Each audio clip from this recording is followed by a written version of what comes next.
Parce que, à quelque part, ça ne devrait pas être différent, mais. Comme je disais, je me souviens que quand je suis devenu pasteur au début, il y avait cette même chose-là. Il y a plusieurs années encore.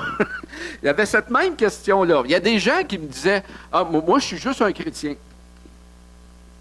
Puis ils disaient, « Je ne suis pas un disciple. » Les disciples, il y avait cette vision-là que le chrétien, ben, c'est celui, le gars ordinaire, mais tu avais le super chrétien qui, lui, était un disciple. Ça, c'est quelque chose qu'on ne voit pas dans... C'est des conceptions bizarres qu'on peut avoir. Mais on va voir dans la parole de Dieu, de quoi est-ce que ça nous parle? Dans la Bible, on va voir. Qu'est-ce qu'un chrétien? Qu'est-ce qu'un disciple? Qu'est-ce qu'un disciple? Ça dit dans Actes, au chapitre 11, le verset 26. On va parler des Actes des Apôtres toute la fin de semaine. Puis après ça, on va parler... Vous savez, les Actes des Apôtres, tantôt, Olivier en a glissé un mot là-dessus, mais les Actes des Apôtres, quand tu lis la fin, là, c'est comme... Puis après... Ben c'est ça. Le puis après, c'est nous autres. Okay? Il n'y a comme pas de fin. Il n'y a pas de conclusion finale. Il n'y a pas... L'histoire est mal finie parce qu'elle ne finit pas. C'est nous qui continuons. Oh, c'est nous autres maintenant. Fait que c'était les actes des apôtres, OK. C'est les actes du Saint-Esprit à travers les apôtres dans ce temps-là. Certains des apôtres, comme disait Olivier. Maintenant, c'est les actes du Saint-Esprit à travers de nous autres. Yes! OK, ça commence. Okay. Donc, ça dit dans Acte 11, ça dit, à Antioche, c'est la première fois où des disciples ont été appelés chrétiens. Oh! Fait que, donc, on peut voir là qu'il y a quelque chose. C'est des disciples qui ont été appelés chrétiens. Aujourd'hui, ce mot-là, il est un petit peu galvaudé, chrétien. Tu t'en vas sur la rue, tu demandes à quelqu'un, est-ce que tu es un chrétien? Ils vont dire, ben ouais. En général, ouais. J'ai été baptisé quand j'étais petit, mais moi, je ne pratique pas. OK, tu es un chrétien. Tu vas rencontrer n'importe qui. Tu vas au centre d'achat. On va y aller l'après-midi. Il y a des gens qui vont te dire ça. Ouais, ben non, moi, je suis un chrétien, mais je ne pratique pas. OK. Déjà là, il y a un petit quelque chose. Mais c'est ça, ce mot-là, chrétien, il a été galvaudé, c'est à toutes les sauces, puis ça ne veut plus rien dire. Ça a perdu son sens. Dans la Bible, dans la Bible, le mot chrétien, là, on le voit juste 3 fois. 3 fois le mot chrétien. Total. Puis c'était pas dans un sens comme aujourd'hui, là. Comme on a vu tantôt dans Acte 11, il dit, la première fois où les disciples ont été appelés chrétiens, c'est là. Et c'était un surnom que les gens donnaient aux chrétiens. C'était des petits Christ, là. Oh, excusez. Je travaille dans le bois. Non, mais c'était ça. Tu sais, avez-vous remarqué, aujourd'hui, on dit ça? Hey, lui, c'est un bon yob. C'est un bon yob. L'autre, un petit Christ. On est comme à l'envers, hein, c'est ça. Ben, c'est un petit peu comme ça aussi. C'est les chrétiens, ils étaient appelés, les disciples, ils étaient appelés des chrétiens parce qu'ils imitaient Jésus, ils imitaient le Christ. Oh! Mais il y en a d'autres, en tout cas. Fait qu'on voit ça. 3 fois le mot chrétien. Mais plus de 250 fois le mot disciple. En fait, tout dépendant des manuscrits, tu as 263 fois, 260 quelques fois, 268 fois. En tout cas, plus de 250, on ne se trompe pas. Fait que, tu sais, si tu veux savoir qu'est-ce qui pèse dans la balance, là, 3 fois chrétien, 268 fois disciple, ça donne une bonne idée. Et c'est important parce qu'il y a une différence. Comme je disais tantôt, il y a des gens qui sont appelés, ils s'appellent des chrétiens parce que ma grand-mère était chrétienne, ma grand-mère était catholique. On a été baptisé quand j'étais bébé. Je fais partie de la grande famille chrétienne qui veut dire à peu près n'importe quoi. Mais un disciple de Jésus, c'est autre chose. On va aller voir à quoi ressemble la vie d'un chrétien, un disciple ordinaire, dans les Actes des Apôtres.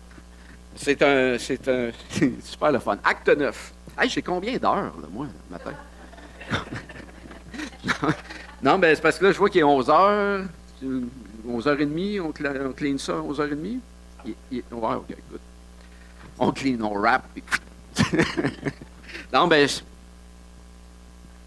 j'allais enseigner au Mexique, là. Il y avait des sessions d'enseignement de 3 heures. Puis je venais pas à bout de finir. Juste pour vous encourager. Si les sièges sont confortables, gloire à Dieu, vous allez en profiter.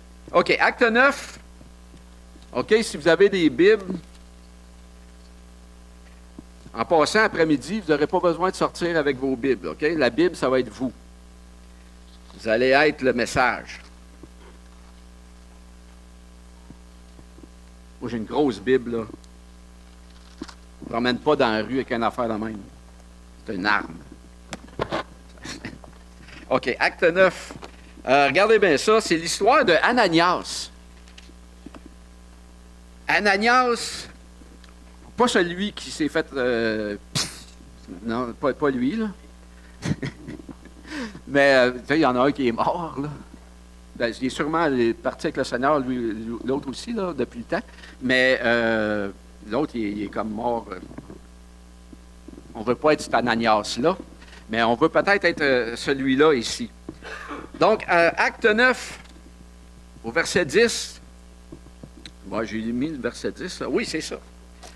Il y avait à Damas un disciple nommé Ananias. Ça ne dit pas un chrétien, là, ça dit un disciple nommé Ananias. Le Seigneur lui dit dans une vision. Ce qui est le fun, c'est que dans certaines versions, ils mettent plus littéralement, ils vont dire un... OK, il y a ça ici aussi. Moi, il faut que je m'habitue, je suis vieux. Puis la première fois que j'ai eu une affaire comme ça, c'était au-dessus de ma tête, en arrière. Puis là, je prêchais, puis là, je voyais tout le monde qui regardait en arrière. Puis là, c'est qui? Y a-t-il un ange? Y a-t-il quelque chose? Je suis arrivé, puis là, je voyais, OK, mais j'étais sûr dans ma tête, je dis, voyons, il y a quelque chose de grand qui se passe. Le monde était là, puis il regardait en haut de moi. Puis, tu sais, OK. Il y avait à Damas un disciple. Certaines, plus littéralement, ils vont dire un certain disciple. Un disciple. Un disciple parmi tant d'autres. OK? C'est un petit peu ça l'idée. Un disciple. Il y avait un disciple nommé Ananias. C'est un disciple nommé parmi tant d'autres, mais le Seigneur le connaît. Nommé Ananias. Le Seigneur lui dit dans une vision, Ananias. Il répondit, me voici. Wow! Déjà là, on voit un disciple. Hein? Me voici. Pas, qui ça? Non, me voici. Il est prêt. OK. Bon. Où je suis rendu? Verset tout de suite après.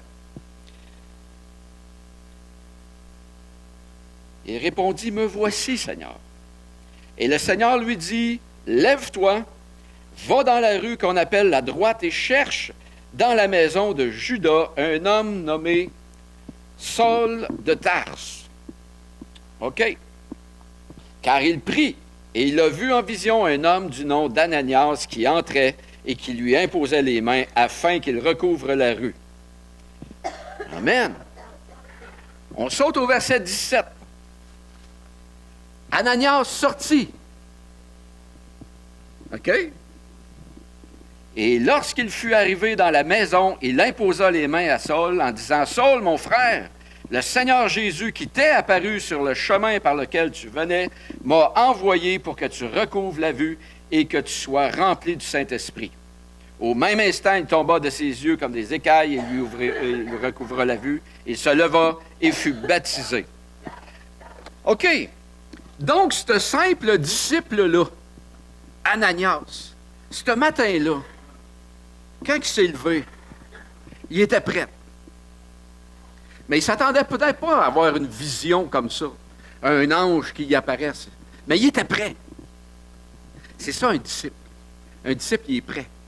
Un disciple, il est prêt à obéir. Regardez, ce matin-là, ce disciple ordinaire-là, il a eu une vision, il entend une voix qui lui parle, et il répond.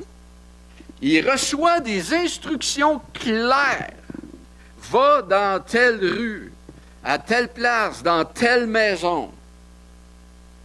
il entend il y a des instructions claires au sujet d'un autre homme qui lui aussi l'a vu en vision. Vous savez, c'est la vision dans la vision, là, c'est tout. On parle d'un domino, là, ici, là. En effet, là, j'ai une vision d'un homme qui a une vision. OK? C'est de ça qu'on parle. Vous voulez avoir une vraie vie spéciale, là? Deviens un disciple. OK? Un disciple, tantôt Olivier disait ça, c'est comme ça pour chacun d'entre nous. Et c'est pas à tous les jours qu'il y a un ange qui t'apparaît, là. Mais à tous les jours, si tu es prêt, il peut se passer quelque chose. OK? Et là, lui, là, ce matin-là, une vision, il entend la voix, il répond, il reçoit des instructions claires au sujet d'un homme, il guérit un aveugle, il l'a baptisé dans l'eau, puis il l'a baptisé dans le Saint-Esprit. Ça, c'est un disciple ordinaire. Comme nous. OK? C'est pas juste pour Ananias, c'est pas juste pour Super Olivier, c'est pas juste pour Joliane, c'est pas juste pour... Non, moi, c'est pas juste... Même moi, qui a fait des bouts dans Garnotte. Il fait ça avec moi pareil, le Seigneur. OK? Je sais. Ça me revient l'histoire de Garnotte, là, c'est peut-être parce qu'il y en a qui ont vraiment pogné à Garnotte à un moment donné, là. C'est correct. Seigneur, restez pas dans Garnotte. Seigneur vous prend. Levez-vous. Super fin de semaine pour ça. Un kickstart. On appelle ça un kickstart. Savez-vous pourquoi? Tu sais, dans le temps, les vieux comme moi, le ski à gaz, tu startais ça avec un coup de pied. Frank, pas avec un coup de pied, mais tu sais, avec un c'est ça. Ben, c'est ça, un kickstart. On starte la machine, on starte la vie chrétienne, là. Ou on la restart. Peut-être qu'elle est étouffée sur le bord. Mais là, c'est le temps de repartir. Puis on part. OK? Fait qu'en fin de semaine... Ouais. C'est ça. Fait que là, c'est le temps. Là. Si vous êtes stallé dans Garnotte, ben gars, on sort de là. On start. OK? Good. Bon, donc on avait notre disciple ordinaire qui a vécu ça. C'est pour chacun d'entre nous autres. Après ça, Ananias, on n'entend plus parler dans la Bible. Mais ça ne veut pas dire qu'Ananias, il faisait rien d'autre là, après. Là. Il était, OK, c'est fini, j'ai fait ma job. Non, il a continué. Peut-être qu'Ananias aurait pu écrire un livre au complet sur Ananias, sûrement.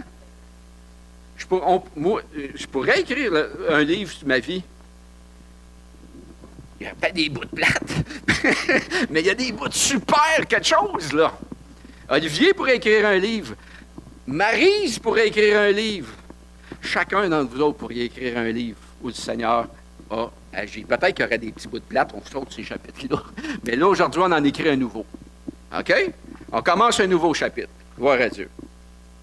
Donc, on n'entend plus parler parce que le focus, comme dit Olivier, ben, il était sur d'autres.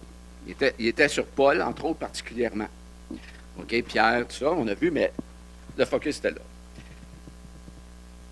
C'est quoi on parle chrétien aux disciples de nos... excusez. On a transformé un petit peu la vie de disciples en vie de chrétien à un moment donné. Et il y a quelque chose qu'on a justement peut-être un peu surutilisé, c'est-à-dire la dimension enseignement. Le chrétien ou le disciple est devenu un étudiant. On va à des cours bibliques. Puis j'ai rien contre ça, là. Je veux dire, je suis un gars, je lis, j'étudie, je réétudie. Je passe à travers ma Bible 4 fois par année. Je passe présentement, là, je me suis pogné une lubie. Tous les mois, je passe à travers du Nouveau Testament. Tu sais? J'aime étudier la Bible, j'aime la lire, j'aime absolument, mais ça ne fait pas de moi quelqu'un qui la met plus en pratique, là. J'aurais beau la savoir ici par cœur, puis commence, là. Mais mettons, si je ne le mets pas en pratique, ça ne change rien. Alors, c'est quoi la différence entre un chrétien et un disciple, si on peut dire? Dans le fond, un disciple, c'est un apprenti. Un apprenti. Au temps de Jésus, un disciple, être disciple d'un maître, c'était fréquent. C'est quelque chose qui était... c'est comme ça que ça fonctionnait. Les gens suivaient l'enseignement d'un maître, mais ils ne faisaient pas simplement suivre son enseignement, ils vivaient avec lui. Ils passaient leur temps avec lui, ils le suivaient partout où il allait, ils faisaient qu'est-ce qu'il faisait. Un disciple, c'est un apprenti. Un apprenti, c'est quelqu'un qui apprend. J'ai eu. Un apprenti, c'est quelqu'un qui apprend. Tu sais, il y a du monde, des fois, tu les rencontres. Moi, je travaille dans le bois. J'en vois de toutes sortes, là, dans le bois. Puis il y en a, tu dis, ah mon Dieu, il apprendra jamais. Mais c'est pas vrai, il va apprendre un moment donné. Mais apprendre, ça veut dire apprendre à faire quelque chose. Tu apprends en faisant. Un disciple, c'est quelqu'un qui passe du temps avec Jésus. Un disciple, il apprend en étant avec son maître. Ça dit dans Marc, au chapitre 3, ça dit que Jésus a choisi, il en a choisi 12 à un moment donné, pour les avoir avec lui. Puis après ça, les envoyer pour guérir les malades, chasser les démons. Mais il les a pris pour les avoir avec lui. Alors nous autres, on est des disciples. On est des disciples de Jésus, on est avec Jésus. Un disciple, il apprend en faisant comme son maître. Je dis, je travaille dans le bois. Quand j'ai commencé dans le bois, c'est à peine si je savais la différence entre un sapin et une épinette. Okay? On m'a invité à aller travailler dans le bois, de même, vraiment, pour 2 semaines. C'était pour 2 semaines. Moi, je n'étais pas ce crayon, là. J'étais un pasteur, j'étais directeur d'école. Tu sais, je travaillais comme ça. Puis, bon, pas un crayon, le bois, je connaissais mon crayon à mine, mettons. Mais à part de ça, je ne connaissais pas grand-chose là-dedans. On m'invite à un moment donné pour donner un coup de main. Un frère me dit, « Hey, viens, on va aller aider mon fils, là, parce qu'il était découragé, il fait de run. Puis là, il a besoin d'un coup de pouce là, pour l'encourager. » Fait qu'il dit, viens-t'en. En même temps, ça va te donner une idée de c'est quoi la vie, la vie dans le bois. J'étais allé là pour 2 semaines. Ça a fait 20 ans, à l'automne. J'ai découvert un monde, un métier. J'ai découvert quelque chose que j'aime au bout.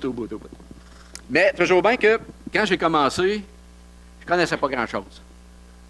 Et j'ai eu du monde qui m'ont montré. À un moment donné, j'ai eu, entre autres, le frère qui m'a amené dans le bois. On débarque le premier matin. On débarque du pick-up, il y a 4-5 scies dans le truck. Il dit, il dit, gars, pogne celle-là, là. Il dit, vas-y. OK, il me dit, pogne la scie, puis vas-y, une débrousse, vas-y. Vas-y. Vas-y. Je savais même pas comment starter la machine. Ça te donne une idée. OK? Je savais pas comment starter. Le choke est où? Le gugus, c'est quoi? C'est pas compliqué, là. Tu parles d'une débroussailleuse, là. Je savais pas. Ça te donne une idée de... Hein? J'ai besoin d'être formé, le gars. Ben, c'est ça. Je connaissais rien. Vas-y. C'est comme si je te dis aujourd'hui, OK, on s'en va prier des rues pour les malades. Go! OK. Peut-être, hein, si je vous lâche de même lousse, vous allez faire... Bon, ben c'est ça. Ben, j'avais l'air de ça. Ben là, écoute, Steve, je le regarde de même parce qu'il était grand à tabarnouche. Mais aussi, il était dans la boîte du pick-up. Fait que... Mais là, je dis, Steve, on fait quoi, là, tu sais? Fait que c'était mon début. Mais ça n'a pas resté de même. Après ça, j'ai eu un formateur qui était avec moi, un compagnon, on appelait. Puis à un moment donné, lui, on était dans du gros bois de salle de même. Puis là, je dis, regarde, là-dedans, je ne sais pas comment faire. Il dit, suis-moi. Je passe assis, je pars la mienne, j'avais appris à partir de assis. Bing, bing, bing. Puis là, je pars avec, puis je commence à le suivre. Je le vois faire. Il fait ça, il fait ça, il fait ça. Oh, ça tombe de ce bord. OK, il fait ça, ça tombe. OK. J'ai appris à me servir de la machine. En le faisant, en le voyant faire, puis en faisant comme lui. Je me rappelle, il faisait. Puis là, il me regardait en arrière. Puis là, moi, je faisais, OK, il a fait ça, il a fait ça, il a fait ça. Puis il regardait en arrière. Fait que je faisais pareil. Je faisais pareil. Un apprenti, c'est le même. Il apprend en faisant avec son maître. Il y a 4 étapes en passant. J'ai appris ça dernièrement. Il y a l'étape où quand tu es un apprenti, tu as un compagnon et un apprenti, la première étape, c'est tu regardes. En tant qu'apprenti, tu regardes le compagnon faire. Deuxième étape, c'est tu aides. Troisième étape, servir de bord. C'est toi qui fais, puis ton compagnon t'aide. La quatrième étape, le compagnon te regarde faire. Mais il est là encore. Aujourd'hui, avec Jésus, il ne part jamais. Il est tout le temps là. Puis il ne fait pas rien que vous regardez faire, c'est lui qui le fait à travers de vous. Wow. OK. Bon, je suis rendu ailleurs. Excusez. Ça, c'est pour ça que ça peut prendre 3 heures un enseignement de 20 minutes. Là. OK. Donc, un apprenti, un disciple, c'est quelqu'un qui apprend en faisant. Il apprend en faisant. Puis en fin de semaine, on va vous aider à faire. On va être avec vous autres pour vous montrer, vous allez regarder. Ensuite, vous allez le faire, on va être avec vous.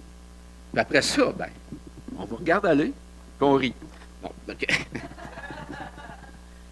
Ça m'est arrivé ça une fois. Je suis en Gaspésie. Puis j'entraîne un jeune comme ça à prier pour les malades.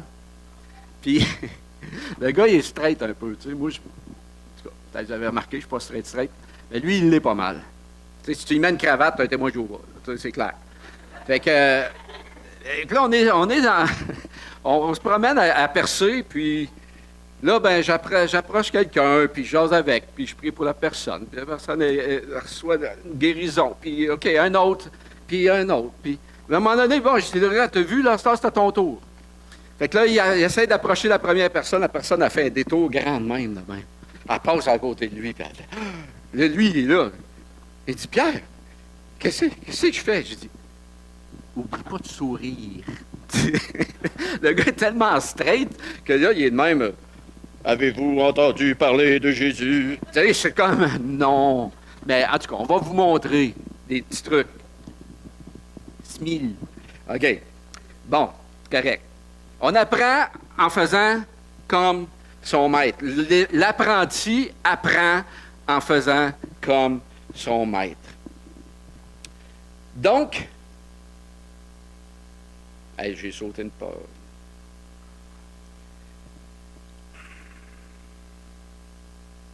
On a un beau verset ici. Luc 6,40, il est là. Peux-tu l'avoir là en gros? Luc 6, verset 40.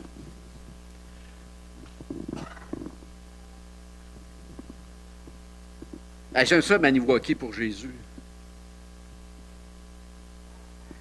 Chacun d'entre nous pour Jésus. Ça s'en vient. Mathieu, wow, merci. C'est quoi ton nom déjà? Jocelyn. Merci, Jocelyn. Le disciple n'est pas plus que le maître, mais tout disciple accompli sera comme son maître. Le disciple n'est pas plus grand que celui qui l'enseigne, mais tout disciple bien formé sera comme son maître. C'est vers ça qu'on se dirige. Notre maître, c'est pas moi, c'est pas Olivier, c'est pas Jonathan, c'est pas Gabriel, c'est pas Maryse, c'est pas Joliette. Notre maître, c'est Jésus. Mais quand on va être parfaitement formé, on va être comme Jésus. Oui, c'est hot, hein? Non, OK, il y en a qui ont la misère à créer ça, là. OK. Quand tu vas mettre tes mains sur un malade, tu vas shaker. Parce que tu as peur. Non, mais tu vas mettre tes mains sur un malade, puis tu le vois guéri, ça va transformer ta vie. Quand tu vas dehors, tu parles de Jésus à quelqu'un, puis que la personne, elle reçoit le salut, elle se tourne vers Jésus, elle se repent, elle est baptisée dans ta voix grandir dans le Seigneur, tu fais comme, oh, ta vie change. C'est à ça qu'on est tous appelés. Un disciple bien formé va être comme son maître. Quand il est complètement formé, on va être pareil comme Jésus. Pour l'instant, si vous demandez à Maryse, vous allez voir, il semblerait qu'il reste des endroits dans ma vie qui doivent être encore transformés. OK? Je ne sais pas où elle voit ça, là. Mais non, mais c'est ça, tu sais, écoute, c'est pas parfait, là. Mais ça avance. OK? Et un disciple bien formé va être comme son maître. Le plan de Jésus, Marc 1, 17. Jésus, il approche d'un pêcheur. Il approche d'un pêcheur sur le bord de l'eau, puis il dit, « Suivez-moi, et je vous ferai pêcheur d'hommes. » Suivez-moi et je ferai de vous des pêcheurs d'hommes. Jésus, il y avait un plan de formation, de faire de ses disciples des pêcheurs d'hommes. Et c'est le même but aujourd'hui. La vie chrétienne, là, la vie d'un disciple, là, c'est ça. C'est d'être un Jésus en devenir. OK? C'est d'être un disciple de notre grand maître qui est Jésus, et c'est de faire comme lui. Et notre grand maître qui est Jésus, il a un but, c'est de faire de nous des pêcheurs d'hommes pour que ces gens-là deviennent des pêcheurs d'hommes qui vont faire des pêcheurs d'hommes. OK? C'est ça le plan. C'est le plan de Jésus pour gagner le monde. Parfois, OK, je vais laisser de la place à Olivier plus tard, puis à d'autres pour enseigner. Je ne veux pas sauter dans d'autres enseignements, mais c'est son plan. Jésus, son plan, c'est de faire des pêcheurs d'hommes. Suivez-moi, je vais faire de vous des pêcheurs d'hommes. Si vous suivez Jésus, vous échangez votre vieille vie pour une nouvelle vie. C'est fini. Moi, j'ai décidé de donner ma vie à Jésus. Ben, c'est plus ma vie. Jésus dit, si tu veux me suivre, tu meurs à toi-même. Puis suis-moi. Prends ta croix, suis-moi. Oh, OK, ma vieille vie est finie. Okay. Maintenant, j'ai une nouvelle vie qui n'est plus la mienne, qui est celle de Jésus. Et son plan, c'est de faire de nous des pêcheurs d'hommes. OK. Donc, un chrétien, on dit chrétien ou disciple, là. Mais en réalité, un vrai chrétien, c'est un disciple. Un disciple, c'est quelqu'un qui veut devenir, qui est en train de devenir comme Jésus, qui apprend à vivre comme Jésus. Puis là, on ne parle pas d'avoir des sandales puis une tunique, là. OK? C'est pas de ce genre-là. On apprend à devenir comme Jésus. On est transformé à sa ressemblance. Mais on apprend comme ça à obéir aussi à son maître.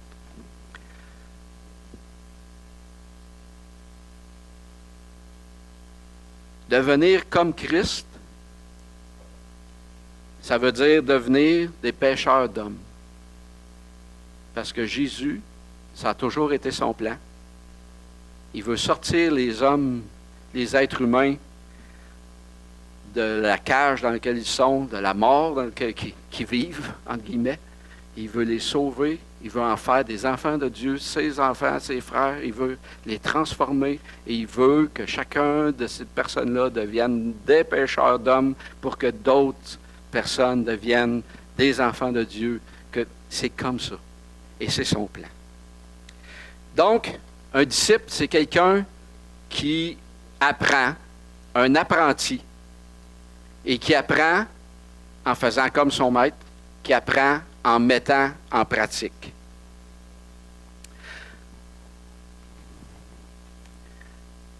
moi, je suis un boss dans la vie, OK? J'ai toujours été un patron, mais dans le bois, au début, je n'étais pas patron pour Saint-Saëns, mais je suis devenu patron. OK, en passant, là, j'étais débroussailleur, comme je disais, à ne pas savoir comment starter une machine. Et j'ai appris. Après ça, je suis devenu contremaître. Après ça, je suis devenu contremaître général. Après ça, je suis devenu surintendant des opérations. Après ça, j'ai pris une semi-retraite.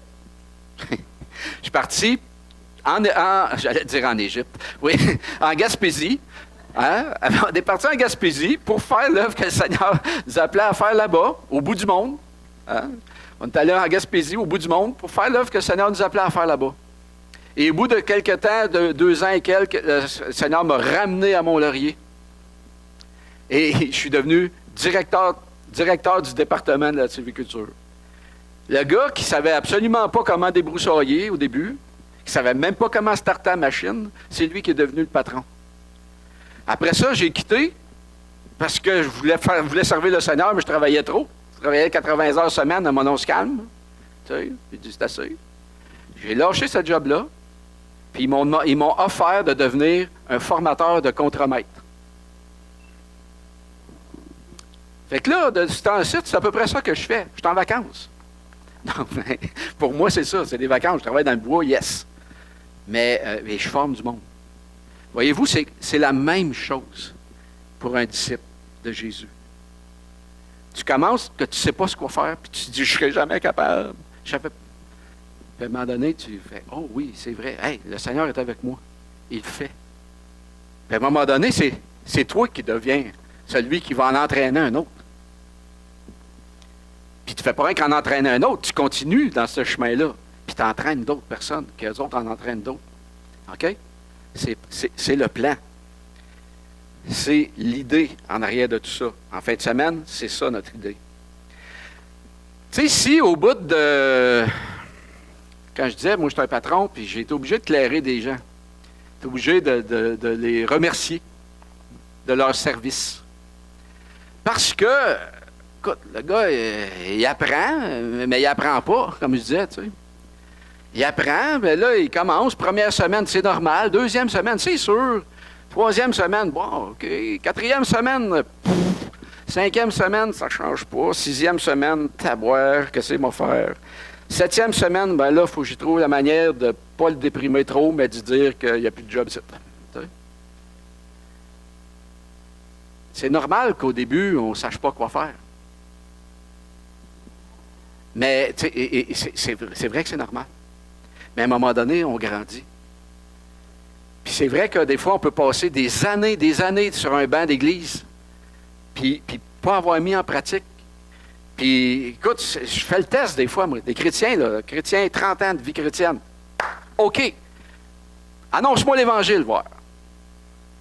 Ah, mais là, c'est pas facile, là. T'es là en face de moi. Ben oui. Oublie que je m'appelle Pierre Dumoulin, que c'est moi. Non. Oh. Annonce-moi l'Évangile. Je connais rien.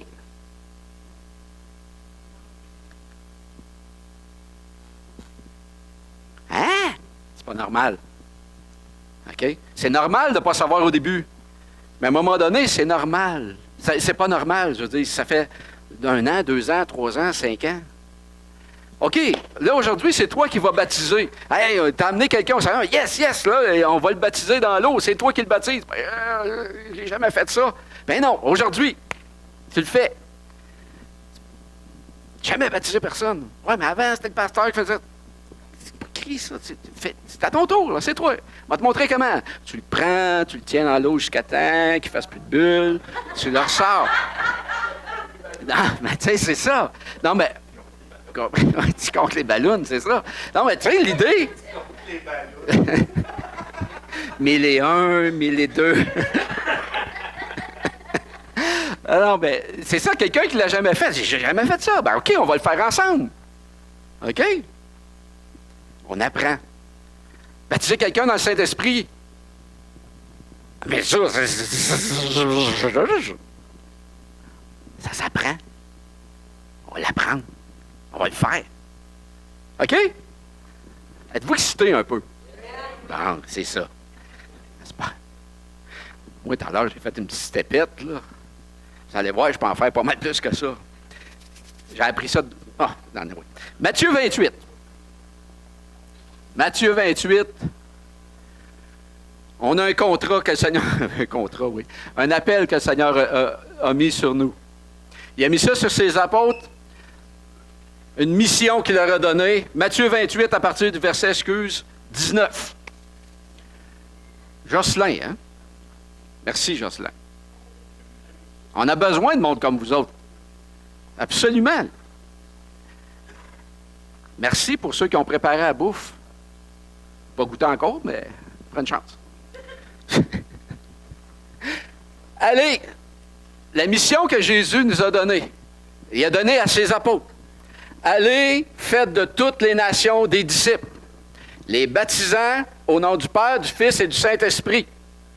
Oh, on continue. Verset 20. Et enseignez-leur à observer tout ce que je vous ai prescrit. Et voici, je suis avec vous tous les jours jusqu'à la fin du monde. Et enseignez-leur à obéir. Moi, j'ai été pasteur pendant 20 ans d'une église plus traditionnelle, ministère plus traditionnel. Et je disais aux gens ça. Je le disais. Mais je leur enseignais pas à obéir. Comment tu fais pour enseigner quelqu'un à obéir? Je leur disais d'obéir. Je leur disais, allez, faites de toutes les nations des disciples. Ouf! On oublie le balai pour moi. Mais, non. OK, allez! Mais je leur... Il fallait qu'ils soient enseignés. Mais pas enseignés intellectuels. Il fallait que je leur montre. Puis je ne le faisais pas. Mais c'était pas de même qu'on faisait dans le temps. J'étais bon preacher. J'étais bon dans ce temps-là. Bon preacher au bout.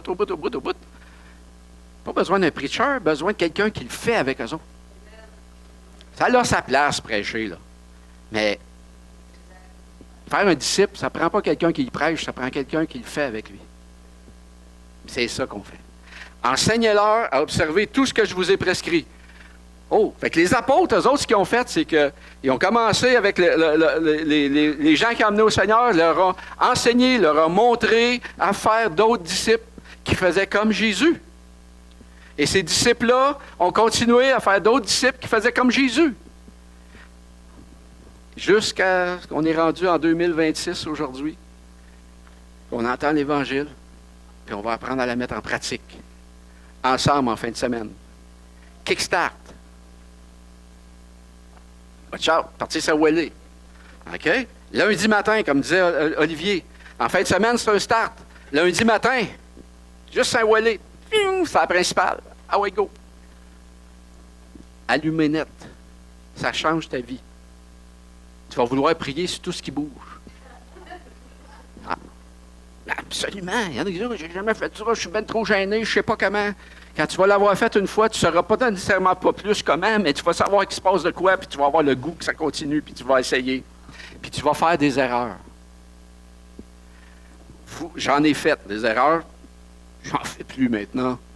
Non. non, mais on en fait des erreurs, OK? On va se tromper. Des fois, on a...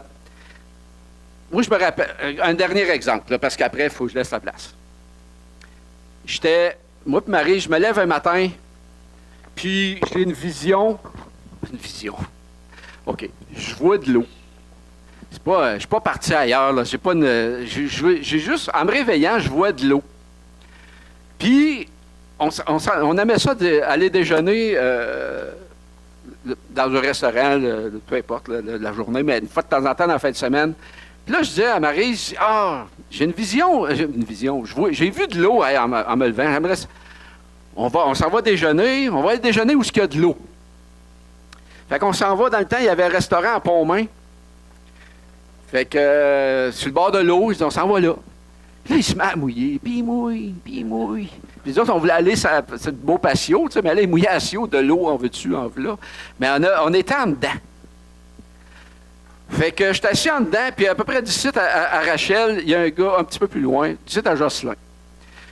Puis il y a un gars où je suis assis, là, toutes les fois je lève les yeux, il me regarde, puis il a un air bête du tabarnouche. Puis oui, j'avais peur. Comme, ben là, Tu sais, moi peur, moi peur. Non, puis là, le Seigneur me dit, va y dire que je ne l'ai pas oublié. Je mange mon œuf, là. Lui, il me fait. Puis vraiment, toutes les fois que je levais la tête, il me regardait avec un air de bœuf, là. Sérieusement, moi, j'avais. Sérieux, là. Je dis, ah, ben ouais, Seigneur, il va me. En tout cas, là, je mange tranquillement, je jase avec Marie, j'essaie de l'oublier, mais toutes les fois, il me regarde, ah, OK. Là, je dis, mané, je vais aller payer. Peut-être que le Seigneur va oublier, tu sais. Fait, je m'en vais payer, puis non, il n'a pas oublié, puis le gars est encore là. Il me regarde encore avec son air de bête. Là, non, air de bête, oui, son air bête de beurre. Puis là, ça me dit, vas-y, OK. Fait que j'y vais. Puis je m'avance, puis j'y vais. Puis j'étends ma main. Puis là, il me voit arriver. J'ai dit, le Seigneur m'a dit de te dire qu'il ne vous a pas oublié. Le gars, il me tend la main, puis il vient. Un gros sourire. Tout heureux que j'ai dit ça, tu sais. Puis là, il dit, ah ouais, il me prend la main, puis il la serre à deux mains. Là, tu sais, merci. Mais pourquoi tu me dis ça? Parce que le Seigneur me dit de vous le dire, c'est tout. Puis c'était juste ça que j'avais à dire ce matin. Tu sais, j'aurais pu sauter dessus puis prêcher l'Évangile. Non, c'était juste ça que j'avais à dire. Mais lui, ça a fait, ce gars-là, changer complètement. OK? On apprend. Dans pas mon ancienne vie, mais dans mon ancienne façon de faire, j'aurais fait, oh, ben non, là, il est vraiment pas ouvert à l'Évangile, ce gars-là. Moi, laissez faire, je finis mes heures, je m'en vais. Ça aurait été une erreur. Là, c'est devenu une bénédiction pour cette personne-là. Puis moi, j'ai appris. OK? Oui, c'est ça, l'obéissance. C'est simple, hein? Mais en même temps, c'est comme, il faut juste oser. OK? Olivier, j'ai-tu oublié quelque chose? Olivier, c'est mon boss. Un apprenti, un disciple, c'est un apprenti qui apprend en faisant. C'est ce qu'on va faire en fin de semaine. Vous êtes prêts? Dernière chose. Il y en a qui se disent, moi, je suis pas bien là-dedans. Moi, je suis pas bien là-dedans. Là. Moi, je suis pas bien là-dedans. Tantôt, il disait ça. Il y en a qui ont le goût de brailler. Peut-être vous allez pleurer. OK, restez. Faites-le. Faites-le. Je vous encourage. Faites-le. Vous allez, ça va changer votre vie. Ça va changer votre vie. OK? Oui?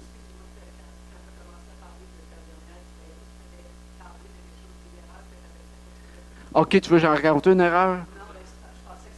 Non, là, quand même, je n'étais pas pour me mettre dans une mauvaise position. Tu veux que j'en raconte des erreurs? Une erreur! Une erreur! Ben ça, j'en ai plein. Du même type. Du même type. OK? Puis en même temps, je vais vous donner, regarde, le piège du diable. OK? Le diable. Lui, là, c'est un menteur. Puis c'est un accusateur. Il est bon dans sa job, là. Si on peut lui donner ça, il est vraiment bon dans sa job. OK. Fait que là, moi, j'appelle ça, j'ai pogné ça à un moment donné sur une vidéo, la loi des 3 secondes. C'est pas une loi, là. On n'est pas sous la loi, blablabla. Mais c'est un principe. La loi des 3 secondes. Tu as à peu près 3 secondes pour réagir. Puis des erreurs là, que j'ai faites, en fait, c'est la grosse erreur de ne pas m'être avancé. C'est pour ça que je parlais de cette histoire-là, parce que ça aurait pu facilement devenir une erreur. Justement, pas être allé. Combien de fois ça m'est arrivé de voir quelqu'un qui boite, puis de savoir qu'il faut que j'y aille à cette personne-là. Puis là, je fais comme, ouais, mais là, qu'est-ce que je vais dire? Puis là, mon 3 secondes vient de passer, puis là, ça roule en tabarnouche, puis d'un coup puis je m'avance, je sais plus quoi faire. Puis là, ben, l'ennemi vient dans ta tête, ouais, mais là, tu vas avoir de l'aide de quoi? Puis d'un coup que ça marche pas, puis d'un coup qu'il n'est pas guéri, puis d'un coup que... Puis là, qu'est-ce que tu fais? Ben moi, qu'est-ce qui m'est arrivé souvent de faire? C'est de ne pas y aller. Et là, savez-vous qu'est-ce qui se passe après? Tu te sens tellement bien. Après, tu te sens comment? Quelque chose de même. Ça sent pas bon. Tu t'en vas, puis là, l'ennemi, le même ennemi qui te dit de ne pas y aller, il dit dans ta tête, ouais, t'es pas un bon disciple de Jésus, t'as pas obéi, tu seras jamais capable, tu seras jamais bon, puis là, ça te prend 1 an avant de décider de bouger encore. Ça, c'est l'erreur la plus fréquente. Laisse-moi te dire une chose. Tu vas rencontrer quelqu'un, tu lui demandes, tu lui dis, comment ça va? Ça va bien? Ouais. Tu vois, tu sais, ça va bien. Non, mais tu vois bien épais que j'ai mal. OK. La personne, ça te revire de bord. OK. Tu vas être content, pareil. Tu vas être allé. Tu vas être obéi. Tu pries pour la personne, puis tu ne vois pas la guérison. OK? Qu'est-ce qui va arriver? Souvent, la personne, elle va dire, là, nous autres, on est mal un peu. La personne, elle va dire, hey, merci de t'être arrêté pour moi. Merci. OK? Des erreurs. Une concrète, là.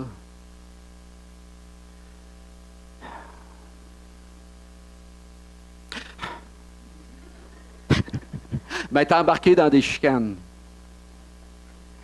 Tu rencontres quelqu'un, puis là, lui, au lieu d'arriver avec une bonne nouvelle, j'arrive avec, est-ce que vous connaissez Jésus? Ah oui, puis là, c'est, mettons, un musulman particulièrement, des histoires avec des musulmans. Des histoires avec des chrétiens de d'autres dénominations.